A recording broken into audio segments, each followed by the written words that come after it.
السلام علیکم، کیا حال ہے آپ سب لوگ کے؟ آج ہم جس موضوع پہ بات کر رہے ہیں وہ ہے خاموش دعاؤں کے معجزے۔ کبھی کبھار ایسا بھی ہوتا ہے کہ جب ہم چند نماز پر اللہ سے مانگنے کے لیے بیٹھتے ہیں تو نہ آنکھوں سے آنسو نکل پاتے ہیں، نہ ہی زبان سے کوئی بھی دعا لفظوں کی شکل میں کہی جاتی ہیں، بس عجیب سی کیفیت ہوتی ہے۔ دل تو تب چیخ چیخ کر کہہ رہا ہوتا ہے کہ یا اللہ اب آپ کی کن کی ضرورت ہے، لیکن لب اس درد کو بیان کرنے سے قاصر ہوتا ہے، اور پتہ ہے اس لمحے تمہاری اللہ سے نہیں، تمہارے دل کی اللہ سے گفتگو ہوتی ہے۔ اور جب ٹوٹا ہوا دل اللہ کے بارگاہ میں جائے اور اپنی کرسیوں کو سمیٹنے کی التجا کرے، اور اللہ اس کے لیے مدد نہیں بھیجتا بلکہ اللہ خود اس کی کرسیوں کو سمیٹنے کے لیے آ جاتا ہے۔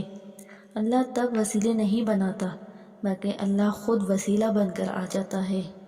تمہاری یہ خاموشی اللہ کے ہاں بڑا زور کا شور مچا دیتی ہے، اتنا شور کہ آسمانی خلق ساری اس چپ کی آواز سے چونک اٹھتی ہے، اور پھر وہ ساری خلق تمہارے حق میں اللہ سے کی گئی دعا کرتی ہے اور فریاد کرتی ہے کہ یہ جو درد سے تڑپ رہا ہے، یہ تڑپ رہی ہے، یا رب اسے شفا دے، اس کے لیے کن فرما دے۔ جب آسمان اور آسمانی مخلوق تمہارے لیے لرز سکتی ہے تو سوچو اس رب کی کیفیت جس نے فرمایا ہے میں تو تمہاری شہ رگ سے بھی زیادہ تمہارے قریب ہوں۔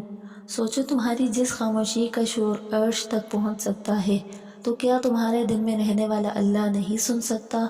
وہ سب سنتا ہے، سب جانتا ہے، تب بھی جب تم جانتے نہیں، تب بھی جب تم کہنا نہیں چاہتے۔ وہ دھڑکن ہے اور وہ تو دھڑکنوں کی ہی سنتا ہے، پھر ایسے معجزے کرتا ہے کہ دل پھر سے جی اٹھتا ہے، دھڑکنیں پھر سے بحال ہو جاتی ہیں اور ویران آنکھیں شکر سے بھر جاتی ہیں، پھر کرچیاں بھی سمیٹ دی جاتی ہیں اور شفا بھی مل جاتی ہے۔ یہ تھی ہماری چھوٹی سی موٹیویشنل ویڈیو، امید کرتی ہوں آپ کو پسند آئی ہوگی، تو لائک، سبسکرائب اور شیئر ضرور کیجیے گا۔